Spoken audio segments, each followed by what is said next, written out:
someone asked me an interesting question in one of the onlines about no self, and it sort of got me talking and thinking about the topic.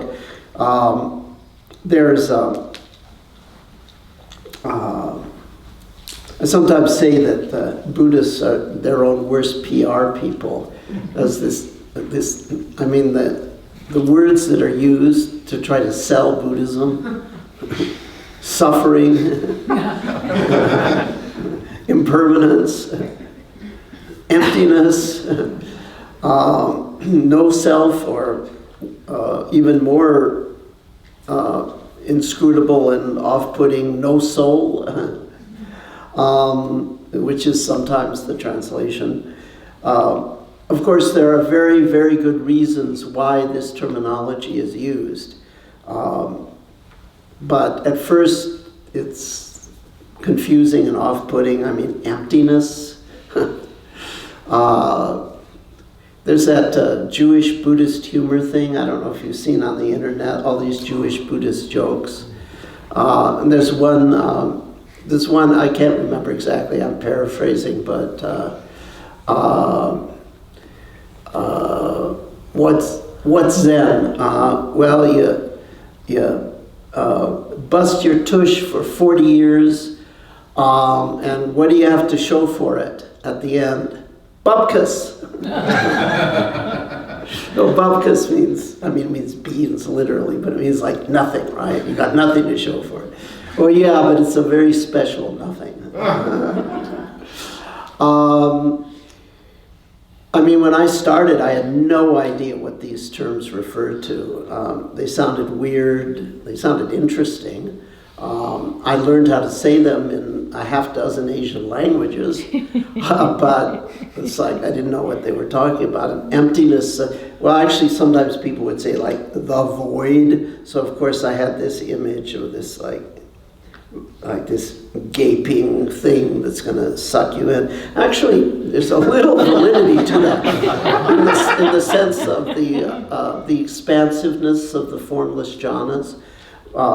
That's part of it, but not at all the whole picture. So, I would hear about the void or the emptiness, and I try to formulate in my mind what it must be. And of course, it's not just the Buddhists that talk about things like that. Essentially all the mystics all around the world have used very similar languaging, and the language is counterintuitive. It's strange sounding, and yet it lines up across cultures, which tends to indicate that there's something universal going on here. Why would cultures that had no contact, there's sometimes the cultures have contact, there's cultural diffusion, but why should something written in the 6th century in Sri Lanka line up so well with something written in the 16th century in Spain, and those worlds had no contact at all? But you read Teresa Avila's Interior Castle, and you read the Visuddhimagga, and it's not perfect, but there's a lot of alignment there, surprising alignment. Teresa ends up saying, in the end, took her a lifetime. She went through the jhanas, the Christian version of that, and only at the very end of her career did she come to this transformation in her understanding. And you can see that she struggles to convey the difference. She's described all of these ever deeper states of recollection, tranquility, and so forth. And then you could see her struggling to try to describe something that belonged to a whole other dimension. She said it was an intellectual vision, but then she said, but I don't mean that I saw a vision of Jesus or something. Something changed in my mind. And my concept about things. And what changed was to use her words.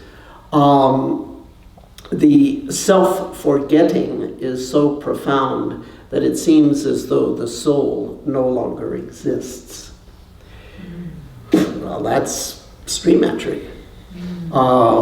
The salient defining feature is insight into the non-somethingness of self, the sakkaya ditthi, the view that there is a sakkaya, a thing, an entity called self within.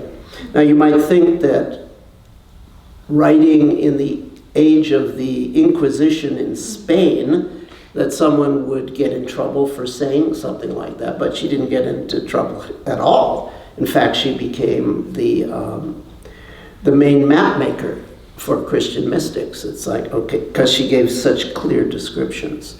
So it's sort of interesting that these descriptions somewhat line up, and they're counterintuitive. So emptiness and nothingness is like across all the traditions.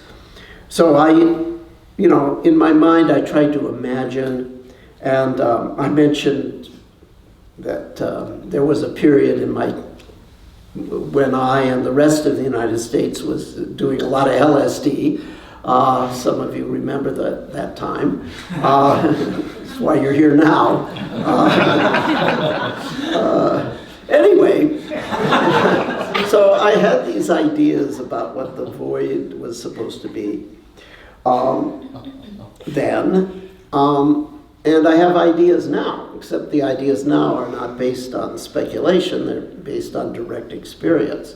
So if I were to say what the emptiness means to me, what comes to my mind first? It's two things. A kind of bounciness, like a basketball that like bounces. And the second thing would be a connectivity, a connector that holds the whole universe together, and therefore is naturally linked to a sense of love. So that's really counterintuitive. You wouldn't think emptiness would have either this springiness or a sense of connectivity or love. It just doesn't quite compute. But those are the first things that come to my mind. And yet I can also understand why they call it vacuity or emptiness or nothingness, etc., etc. So, it's counterintuitive. I could also tell you that, like an apple, the first thing that hits your teeth when you bite into an apple is not necessarily representative of the whole apple. Unless you peeled it, you get the skin, which is sort of hard and dry. But most of the apple is going to be juicy and sweet. And the first bite that people take into emptiness, which is a phase that might last a few hours or a few years, when your teeth are just getting beyond the skin. That experience might be sort of bleak and flat and vacuous. But that's just getting past the skin. Once you're past that, it's this other thing. It's this springy connectivity that provides safety, fulfillment, and a sense of love. So anyway,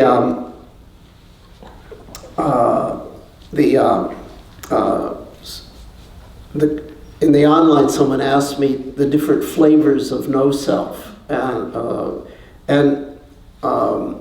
every time I think about that, I come up with a different list over the years.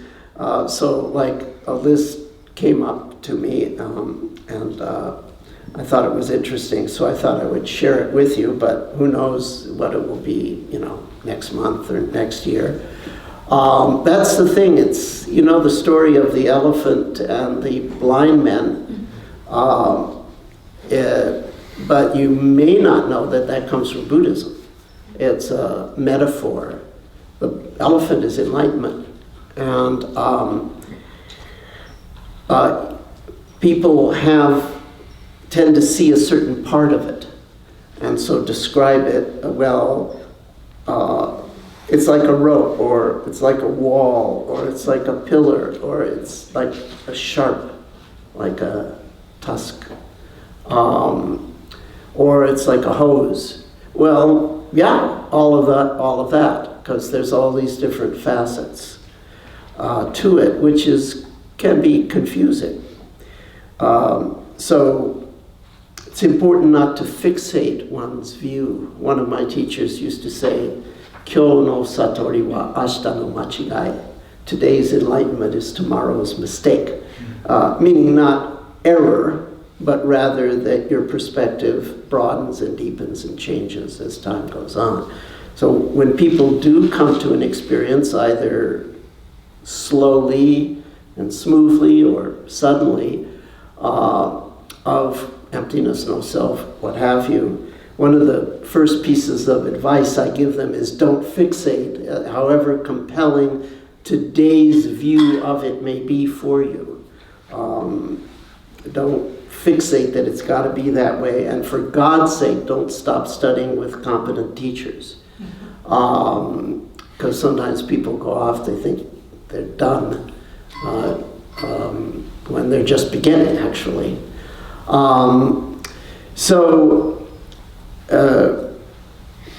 We have this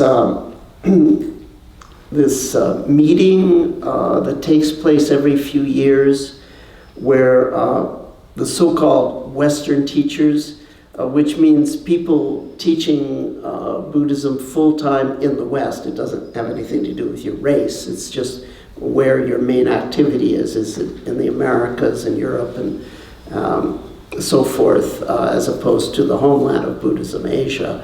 So there's this Western teachers meeting, and it's like a professional meeting for people that do this full time. And so it's interesting, and for me, I've always enjoyed it. It's a lot of fun. And it's like a professional meeting, and people discuss topics and so forth. So this was a number of years ago. We broke up into interest groups. So you got to choose what interest group you're going to be. So I chose the group that was called, quote, "How do you deal with the issue of enlightenment?" So I thought that sounds interesting. I'll go to that group, because I definitely have some ideas. But it was like sort of sad, because it turns out it wasn't what I thought it was. The topic was not what I thought. It's like, okay, a bunch of teachers are going to get together and tell their strategies and their algorithms for leading people to stream entry. But that's not what it was about. It was about how do you avoid marginalizing students who aren't yet enlightened and still talk about enlightenment. It was like the avatar of everything that's wrong with politically correct. Sorry if that offended someone. But it's like, well, we don't want to, make people feel bad because they're not enlightened yet.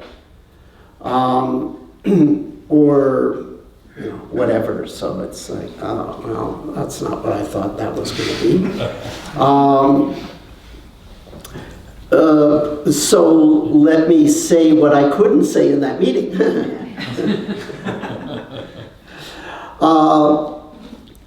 Well, in general,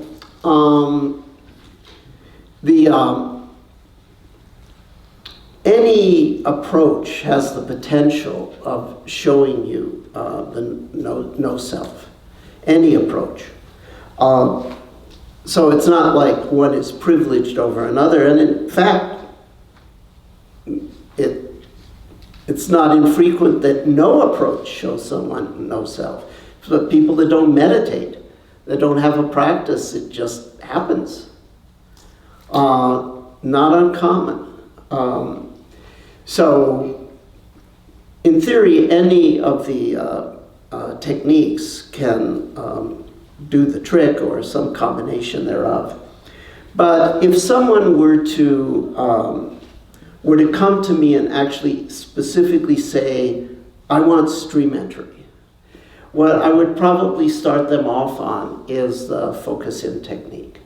That entails working with mental images, mental talk, and body emotion.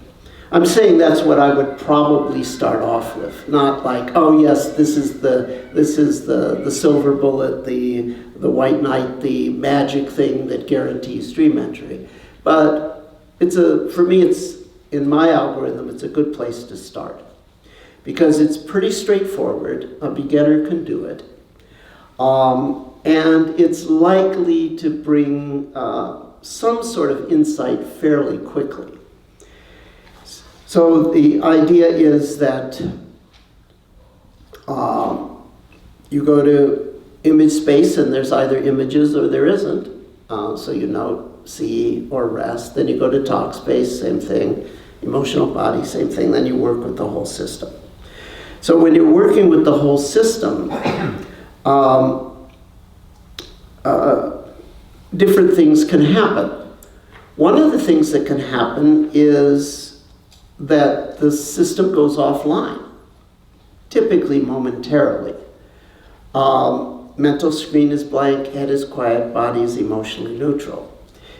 Now, typically, the reason that happens is that something in the outer system sort of expands in intensity. A physical sensation or a sound. There's a lot of famous Zen stories along these lines. Someone's enlightened by hearing a pebble, strike the broom, or the teacher shouts, or one of my favorites, when you take a bath in the Zen temple, you in Japan, you bathe in these, in something that looks like this, except it's like huge, and it's a pot, actually, that's heated from the bottom. And you take off all your clothes, and there's this statue of Bharadwaja, who's the patron of the bathing area, and you have to bow down like this or whatever, because he was an arhat, and the way he got enlightenment was taking a bath, okay? It's like, okay, a bath can do it. So typically, external sight, external sound, and body, and or physical body sensation sort of impinges suddenly.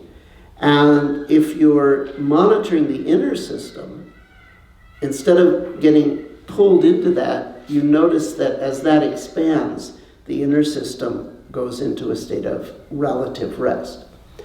Now that can happen to people at an early part of their practice. And that's already, that's not like enlightenment or anything, but they're already getting a sort of insight as to how this system works.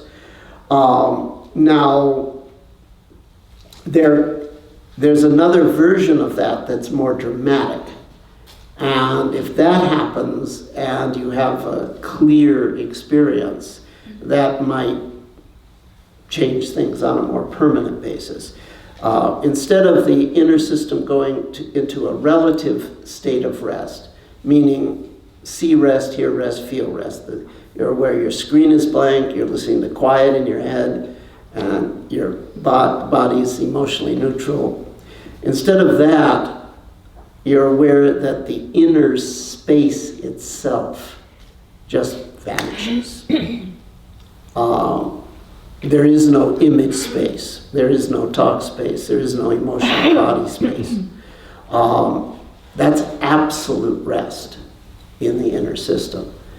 And it's like the relative rest that a beginner can have, only more so. So one flavor of no self, even a beginner can experience. It's like, for a moment, there's relative rest, maybe because there's a strong activation on the outside. The inner system gets relatively restful. Then there's a much more impactful, restful state that's an absolute rest, a cessation of the space of self itself. So there's two flavors of no self right there. What else? Well, does that mean that in order to experience no self, the inner system has to turn off? No, not necessarily. The inner system can be quite active, but it's not tangled and not coagulated.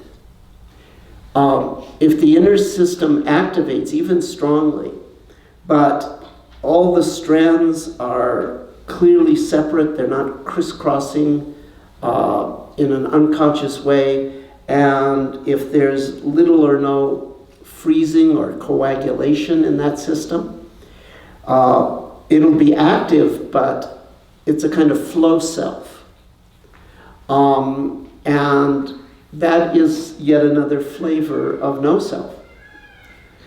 It's tricky, though, to truly untangle that inner system, because the tangling is at many scales simultaneously. My metaphor would be, if, let's say you have 3 kinds of strands, red, green, and blue. The problem is they exist at many, many diameters. There's like, there's 3 inch thick and 1 inch thick and 1/10 of an inch thick and a half a centimeter and a millimeter and even sub-millimeter. There's all, for each one of the 3 colors, there's all these different scales. And now they're all intertwined.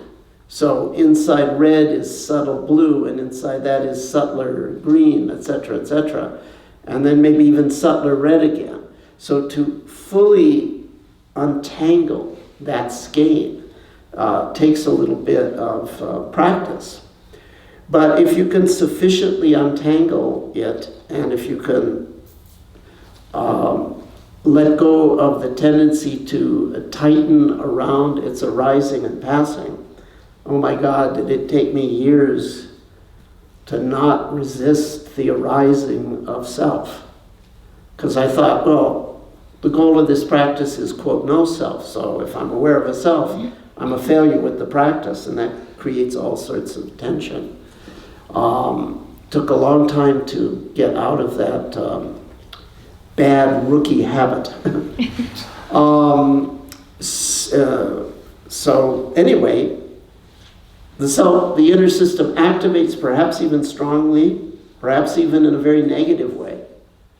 But it's untangled and unblocked. That'll create another flavor of self, of no self rather. It's a freedom because of intensity of clarity. It's an untangling effect. It's an anti-emergent quality. Turns out that one of the requisites for the somethingness of self is that there be a kind of tangling of things. So the sakkaya ditthi depends on lack of clarity. In fact, you probably know that there's a traditional metaphor that's very famous in the Buddhist world. A monk named Nagasena learned it from a nun named Vajira, and he passed it on to King Milinda, also known as King Menandros. So Milinda is what he was known as in Pali, but his Greek name was Menandros. He was a Greek king about 2,000 years ago in the western part of India, part of the remnant from Alexander's invasions of India. And so he's a Westerner, and he had this dialogue with the Buddhist monk Nagasena, and it's recorded in Pali literature. It's fascinating. And we know that this Menandros was a real person because he's recorded in Greek history also. In the Western accounts, it is said that he died very peacefully. So maybe it's true that he did actually become a Buddhist meditator. In any event, the conversation has been preserved. It's called Milinda Panha, the questions of King Milinda, or Menandros. Nagasena gives the metaphor of a chariot, and he says, he goes through all the different parts of the chariot and says, is the chariot the wheels? Is the chariot the body? Is the chariot the axle tree? Is the chariot this, that? And the king has to admit, no, none of those parts are it. And then he says, well, and it's the same for self. And then he goes through the 5 aggregates or something like that. I can't remember exactly. And he sort of breaks selfhood into its components and tries to show the king that there is no thing inside called a self. So that's a famous metaphor. I have my own version, which I think is more to the point neuroanatomically.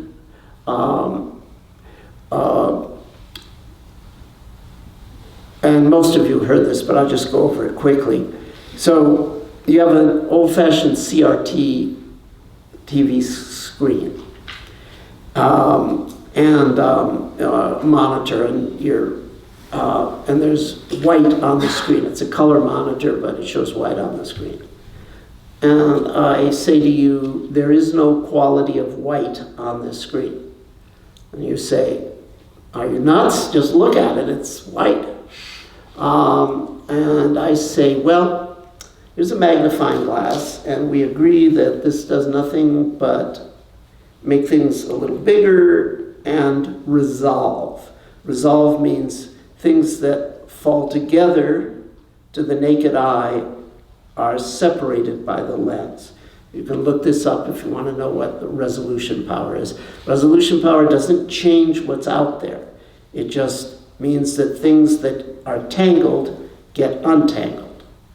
And I say, okay, so now we're going to approach this white screen with this magnifying glass, which we agree does nothing but make things look larger and resolve.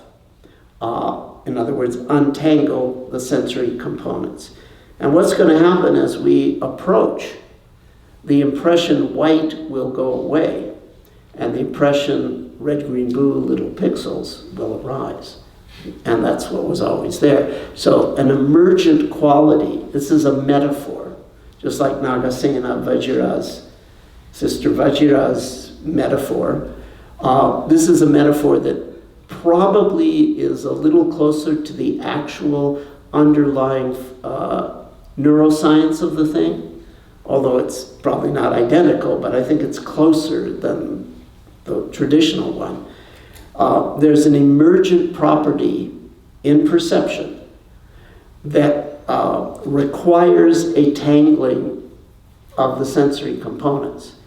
And as they get untangled, that emergent quality disappears. In the case of the white on the screen, the emergent quality is the impression of whiteness. In the case of self, the emergent quality is the impression it's a thing. So as you look more and more carefully, I like to do it inner, see, hear, feel, but we could do the 5 skandhas, we could do the 4 elements, we could do the 4 foundations of mindfulness. There's a lot of ways that you can parse that pie. The important thing is not so much what categories you use, but the magic of the dimensional analysis. I like the inner, see, hear, feel because it satisfies Occam's razor. It's the simplest one that I know of. You can look up the 5 aggregates or 5 skandhas on Wikipedia and see if you can imagine meditating based on the definitions you see there, because it's pretty inscrutable. But anyway, so that's why I like to use this other thing. It's simpler and it's immediately observable. You have to be a very, very advanced meditator to be able to observe the samskaras, for example. No beginner can observe that, but any beginner can observe inner, see, hear, feel. So, that's another flavor of no self. That's the no self that just comes from untangling the system. Are there other flavors of no self? Yeah. If there's enough unblocking, if there's enough decoagulation, the inner system arises as sort of like a lot of vibrating bubbles. It's like effervescent bubbles. It's all flow. And if you get that, where the inner system sort of is mostly like just shimmering on your screen and stirring in talk space, and a kind of undercurrent of activity in the emotional body that may not have any particular flavor to it, but it's like the emotional circuits are sort of idling down there. If you get this fluid experience of the inner system, that's another whole other flavor of no self. What I like to do when that happens is cover inner space, because you may not be able to parse the see, hear, feel very clearly when it goes into that subtle level of vibratory flow. But what you can do is cover the whole space and then just let your awareness soak into it. And the more you soak into it, the more vibrant the space becomes. Okay, well, that's a whole other flavor of no self, which is sort of like the flow self. So some of these flavors of no self are available to beginning meditators. Some of them not so much. The disappearance of inner space, that's a little bit on the advanced side. And there's also an advanced version of the flow self. If the system becomes pliant enough, each time there's an inner activation, that means each time there's a reaction to the outer world, each time there's memory, plan, fantasy, each time there's a judgment or a conviction or a confusion that arises in the inner system, each time there's an awareness that was fermented into existence by simultaneous expansion and contraction. Now, when that starts to happen, the ordinary self, so all these ordinary things, including your confusions and your desires and your judgments, they're never disconnected from the source, because they arise in the folds of expansion and contraction. And sort of the two sides of God, if you want to sort of use the G word. Some people don't like that word, but I like it. And if you don't, then use something else. Expansion and contraction. So expansion and contraction, they touch each ordinary part of you.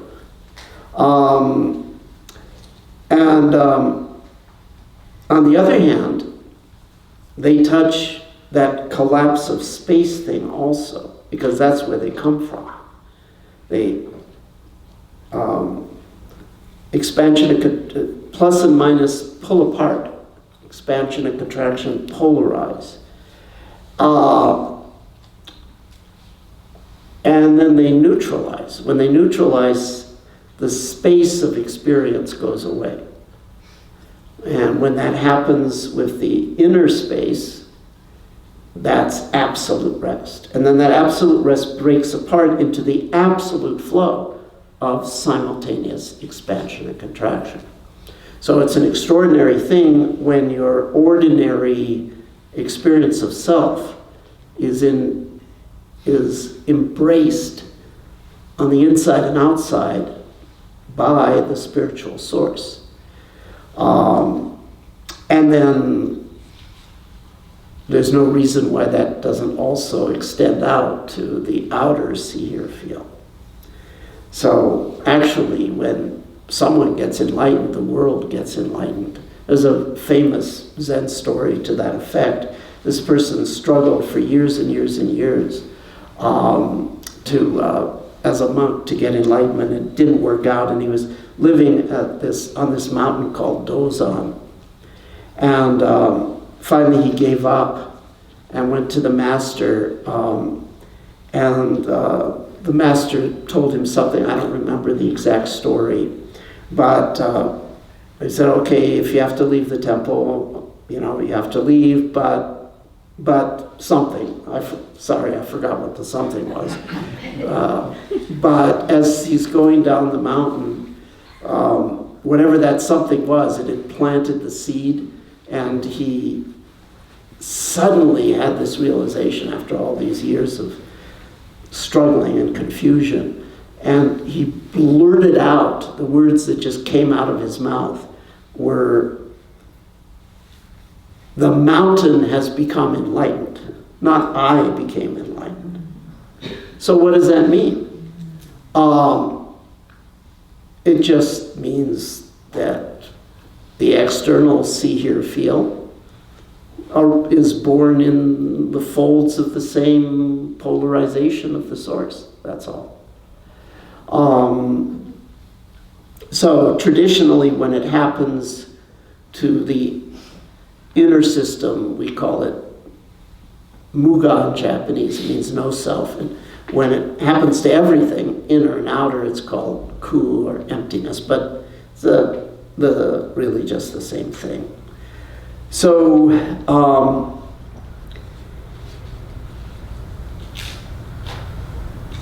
these are a few ways to think tangibly about no self.